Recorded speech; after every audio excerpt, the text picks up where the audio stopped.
नमस्कार श्री स्वामी समर्थ सर्वांना। तुमच्या सर्वांचं पुन्हा एकदा आपल्या ह्या यूट्यूब चॅनलवर खूप खूप स्वागत आहे। आज मंगळवारी निर्जला एकादशी आहे। आपल्या सर्वांना माहिती आहेच या एकादशीचे फलप्राप्ती काय आहे। शुभ फलप्राप्तीसाठी निर्जला एकादशीचं कडक व्रत पाळलं जातं। हे व्रत पाण्याविना पाळलं जातं आणि म्हणून सर्व एकादशींमध्ये हे व्रत सर्वात कठीण व्रत मानलं जातं। पांडवांपैकी भीमाने हे व्रत करून आपली कठीण तपश्चर्या पूर्ण केली होती, म्हणून या एकादशीला भीमसेन एकादशी असं देखील म्हणतात। एकादशी तिथी ही भगवान श्रीहरी विष्णू यांना समर्पित आहे।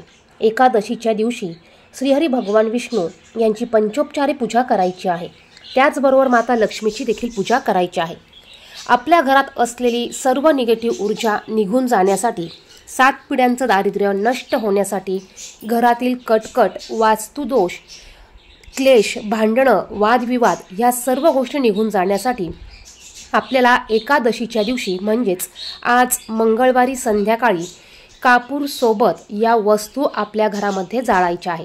आता ह्या वस्तू आपल्या सर्वांच्याच घरामध्ये उपलब्ध असतात। या वस्तू आपल्याला संध्याकाळी 6 वाजेनंतर तुम्ही 9 वाजेपर्यंत घरात जाळू शकतात। शक्यतो ह्या वस्तू तुम्ही तिन्ही सांजच्या टायमाला म्हणजेच जो प्रदोष काळ असतो त्या काळामध्ये तुम्हाला तुमच्या घरामध्ये जाळायचे आहे।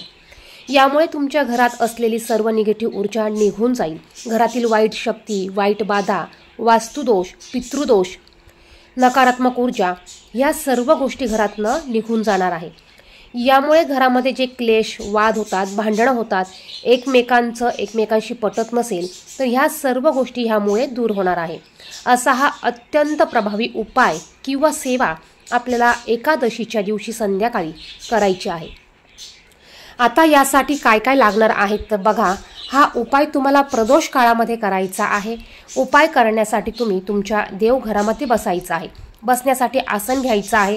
देवघरामध्ये तुम्हाला देवांसमोर धूप दीप प्रज्वलित करून घ्यायची आहे। दिवसभरात तुम्हाला भगवान श्रीहरी विष्णू यांची पंचोपचारे पूजा करायची आहे। माता लक्ष्मी यांची पूजा तुम्हाला करायची आहे आणि धूप दीप प्रज्वलित केल्यावर तुम्हाला स्वतःच्या कपाळाला हळदी कुंकू लावून घ्यायचं आहे। यासाठी तुम्हाला एक मातीचं भांडं घ्यायचं आहे किंवा तुम्ही स्टीलची प्लेट किंवा वाटी घेऊ शकतात किंवा दरवेळेस तुम्ही ह्या उपायासाठी जे भांडं वापरत असाल ते भांडं तुम्हाला घ्यायचं आहे। यामध्ये तुम्हाला 5 भीमसेनी कापराच्या वड्या ठेवायच्या आहे। भीमसेनी कापूर नसेल तर तुमच्या घरात जो कापूर आहे तो कापूर तुम्ही 5 किंवा 7 वड्या घ्यायच्या आहे। यावर तुम्हाला 2 लवंगा घ्यायच्या आहे आणि 2 हिरवी विलायची तुम्हाला घ्यायची आहे। बघा, एक मातीची पंती किंवा भांडं घ्या, यामध्ये थोड्याशा अक्षदा ठेवा, त्यावर तुम्हाला 5 कापराच्या वड्या ठेवायच्या आहे, 2 अखंड लवंग, 2 हिरवी विलायची तुम्हाला ठेवायची आहे। जर का तमालपत्र असेल तर एक तमालपत्र देखील तुम्ही ठेवू शकतात आणि ह्या वस्तू तुम्हाला तुमच्या देवघरामध्ये प्रज्वलित करायच्या आहे। या वस्तू प्रज्वलित केल्यानंतर तुम्हाला तिथेच बसायचं आहे। थोड्या वेळ ह्या वस्तू तुम्हाला तुमच्या देवघरामध्येच ठेवायच्या आहे। त्यानंतर तुम्हाला हे भांडं उचलायचं आहे आणि तुमच्या घरात सर्वत्र तुम्हाला फिरवायचं आहे। टॉयलेट, बाथरूम सोडून तुमच्या घरात किचन, बाल्कनी, बेडरूम, हॉल जेवढे रूम असतील त्या सर्व घरातनं तुम्हाला ह्या वस्तू फिरवत आणायच्या आहे। हे करत असताना तुम्हाला श्री महालक्ष्मी नमो नमः, श्री महालक्ष्मी नमः किंवा श्री स्वामी समर्थ, श्री स्वामी समर्थ या मंत्राचा जप करायचा आहे।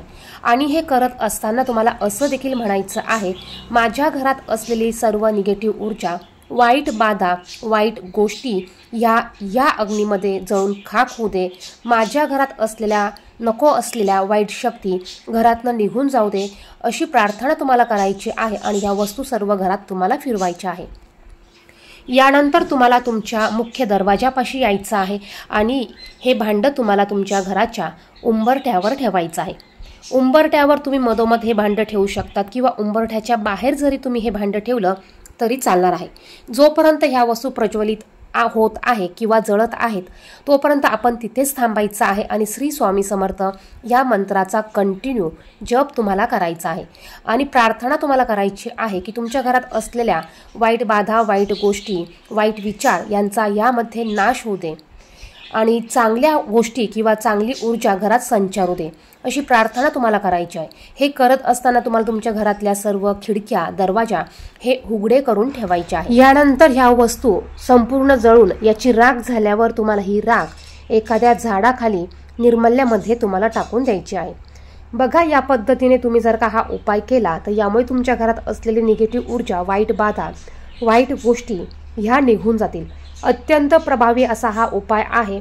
माता लक्ष्मीला प्रसन्न करण्यासाठी आपण लवंग आणि हिरवी विलायची वापरत असतो, त्याचप्रमाणे घरातनं निगेटिव्ह ऊर्जा काढून टाकण्यासाठी देखील आपण लवंग, हिरवी विलायची आणि कापूर याचा वापर करायचा आहे। कापरामध्ये निगेटिव्ह ऊर्जा खेचून घेण्याची, वाईट शक्ती खेचून घेण्याची ताकद असते। त्यामुळे हा अत्यंत प्रभावी असा उपाय आपण आपल्या घरामध्ये दररोज करू शकतो। प्रत्येक एकादशीला करू शकतो, अमावस्येला करू शकतो आणि पौर्णिमेला देखील करू शकतो। व्हिडिओमध्ये सांगितलेली माहिती आवडली तर व्हिडिओला लाईक करा, इतरांना देखील शेअर करा। चॅनेलवर नवीन असाल तर अशीच माहितीची व्हिडिओ बघण्यासाठी चॅनेलला सबस्क्राईब करा। धन्यवाद। श्री स्वामी समर्थ।